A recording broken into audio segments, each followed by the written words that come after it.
Olá, vamos continuar falando hoje sobre como ensinar. Vamos ver alguns exemplos práticos de como fazer isso. Por exemplo, pense em alguém que está querendo crescer, digamos, na consciência de que Deus está com ele sempre. Ele quer se lembrar do fato de que Deus sempre está presente com ele. Bem, primeira coisa que a gente precisa ensinar para ele, o que é a consciência? E aí a gente pode ler vários versículos sobre esse assunto, a gente pode procurar em nossa Bíblia Thompson ou em algum dicionário bíblico. A gente pode ir para uma concordância bíblica, pesquisar termos do tipo conhecimento, consciência ou algo parecido. Ou ainda você pode ir a uma passagem que fala sobre Deus estar conosco, Deus nos conhecer, e aí a partir dessa passagem, em alguma Bíblia de estudo, você pode achar uma cadeia de versículos que levam a outros versículos que também falam sobre isso. Por exemplo, em 1 Samuel 2, no versículo 3, a Bíblia diz o seguinte: Não fiquem contando vantagens e não digam mais palavras orgulhosas, pois o Senhor é Deus que conhece e julga tudo o que as pessoas fazem. E eu li na Nova Tradução, na linguagem de hoje, esse versículo. Bem, o fato de Deus ter conhecimento nos lembra que Deus sabe de tudo, não há nada que a gente pode esconder de Deus. Gênesis 20, versículo 6. Então Deus lhe respondeu no sonho: Sim, eu sei que você fez isso de coração puro. Eu mesmo impedi que você pecasse contra mim, e por isso não lhe permiti tocá-la. Deus conhece nossas motivações mais íntimas. Ele lê e sabe as nossas intenções, mesmo quando nós não sabemos nossas intenções. Em Êxodo capítulo 3, no versículo 7, a Bíblia fala: Disse o Senhor: De fato tenho visto a opressão sobre o meu povo no Egito. Tenho escutado o seu clamor por causa dos seus feitores e sei quanto eles estão sofrendo. E existem outras escrituras que estão na apostila que vocês vão receber ou já receberam, como 2 Crônicas 16, no versículo 9, Salmos 10, versículo 11, Salmos 139, versículo 1 a 4, Provérbios 5, versículo 2, Isaías 29, do 15 ao 16, e a famosa Hebreus 4, versículos 12 e 13.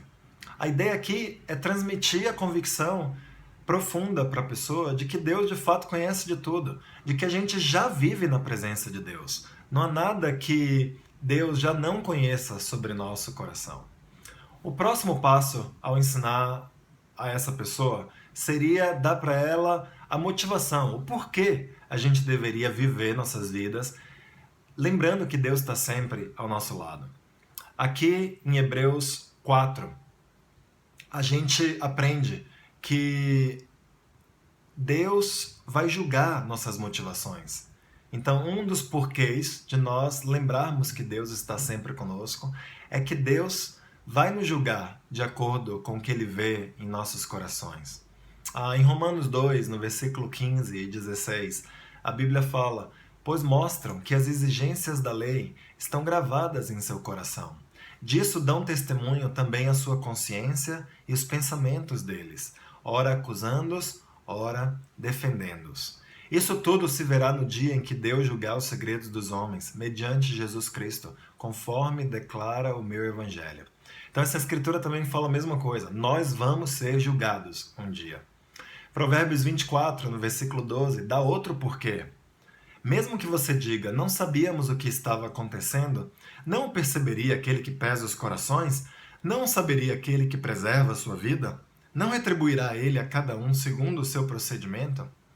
Nós vamos ser julgados de acordo com o que fazemos.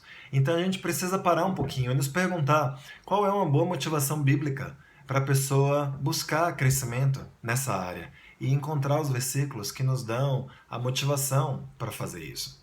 O terceiro passo seria como.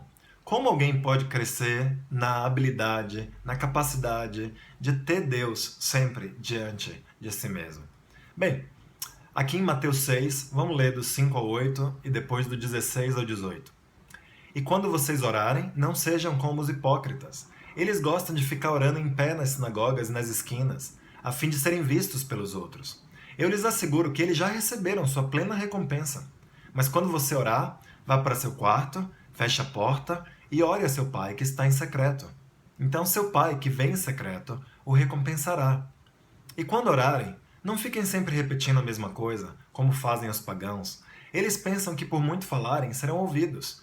Não sejam iguais a eles, porque o seu Pai sabe do que vocês precisam, antes mesmo de o pedirem. Quando jejuarem, não mostrem uma aparência triste como os hipócritas, pois eles mudam a aparência do rosto a fim de que os outros vejam que eles estão jejuando. Eu lhes digo verdadeiramente que eles já receberam sua plena recompensa. Ao jejuar, arrume o cabelo e lave o rosto, para que não pareça aos outros que você está jejuando, mas apenas a seu Pai que vem em secreto. E seu Pai que vem em secreto o recompensará. Então aqui, o que essa escritura traz? Traz a ideia de que a gente deveria fazer coisas que só Deus vê em nossas vidas. E quando a gente faz coisas que só Deus vê, o que acontece com o nosso coração? A gente cresce em intimidade com Deus. Porque a gente não pode estar fazendo isso para as pessoas verem, porque ninguém está vendo. Então, cria essa intimidade de saber que Deus está vendo coisas que nós estamos fazendo, que só Ele está vendo. E isso aumenta a nossa intimidade. E onde existe intimidade no relacionamento, a gente cresce em consciência, a gente se lembra mais da pessoa. Então essa seria uma maneira prática, uma das muitas maneiras práticas de ajudar alguém a se lembrar de que Deus está sempre diante da pessoa. Em Colossenses 3:23, o mesmo princípio é repetido. Tudo o que fizerem, façam de todo o coração, como para o Senhor, e não para os homens. Então aqui a ideia é que é muito fácil começar coisas para pessoas nos verem, mas fazer coisas que só Deus vê aumenta a nossa intimidade com Ele. Bem, a gente poderia ter outras ideias aqui. Por exemplo, ajude a... escreva escrituras e leve elas na carteira ou na bolsa, ou ainda amarre um cordãozinho no seu dedo. Toda vez que você olhar para o cordão, leia certa escritura para te lembrar. Ou então faça orações pequenas ao longo do dia.